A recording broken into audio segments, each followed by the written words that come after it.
السلام عليكم ورحمة الله، ازيكم عاملين ايه؟ يا رب تكونوا بألف خير. نبدأ كلامنا دايما بالصلاة والسلام على الرسول، اللهم صل وسلم وبارك على سيدنا محمد. النهاردة الفيديو بتاع النهاردة ده الفيديو الأول بعد الفرخ اللي مات. الفرخ ما كملش نص ساعة وكان ميت، يعني الحمد لله انا شلته من البوكسة وشفت في الوقت المناسب قبل ما يعدي باقي الفراخ.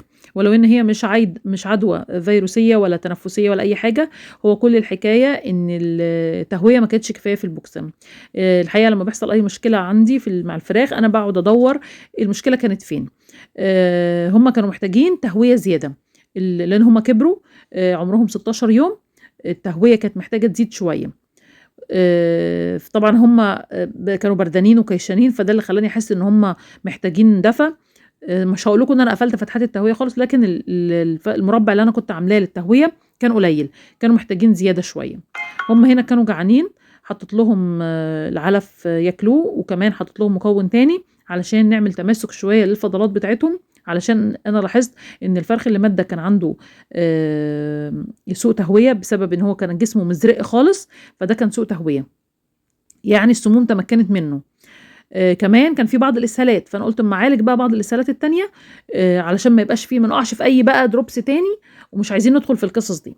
غير ان انا هعمل لكم فيديو تاني اقول لكم فيه ان انا ازاي بمنع ان الفيروسات تنتشر في وسط الفراخ بحاجه بسيطه خالص، حاجه سهله خالص. كنا بنعملها غلط الاول، والحمد لله مع الوقت والتجربه وان انا بتابع طول الوقت مع الفراخ عرفت ان هي كانت غلط وبصلحها. وطبعا بقول لكم على كل المعلومه، سواء عملتها ما عملتهاش انا بقول لكم عليها عشان الكل يستفيد.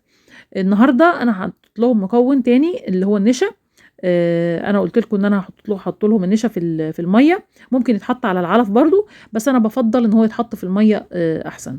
طب النشا بيعمل ايه؟ فوائد النشا: النشا بيقلل السيوله بتاعت الفضلات، بيخليها اكثر تماسك، ان هي تبقى متماسكه شويه، فانت تبقي بتربي الفراخ وانت مطمنه، مش كل ما تروحي تلاقي نوع معين من الاسهال، فده بيقلق شويه.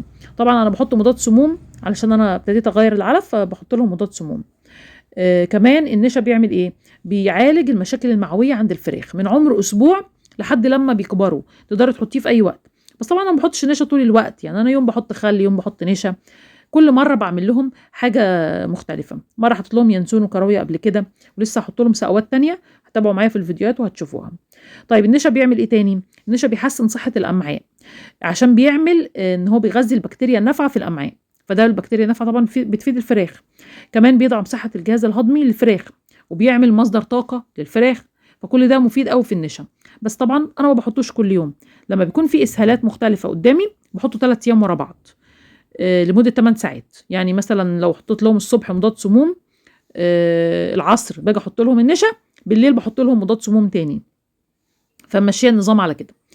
هنا حطيت لهم العلف بتاعهم، كانوا بقى جعانين وكانوا ملهوفين عليه خالص، وحطيت لهم الميه بنشا وسبتها قدامهم 8 ساعات، مش اكتر من كده.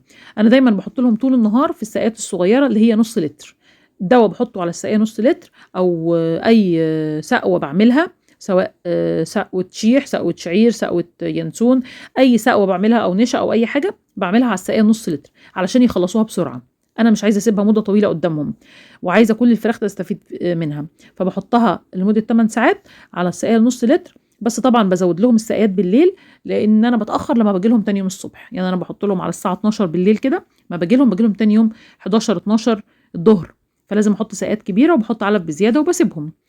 لكن طول النهار بتابع وبخلي بالي منهم، يا اما انا بتابع يا والدتي بتتابع معايا، بنبص عليهم من وقت للتاني. ان شاء الله الفيديو اللي جاي هنقلهم من المكان اللي هم فيه ده لمكان تاني، وهنشوف مع بعض ايه هو الحاجه اللي بتمنع الفيروسات التنفسيه، هقول لكم عليها. حاجه سهله خالص ومريحه جدا، يعني كل الستات اللي بتربي فراخ وبتنظف لهم هتعرف الموضوع ده وهتفرح جدا معايا.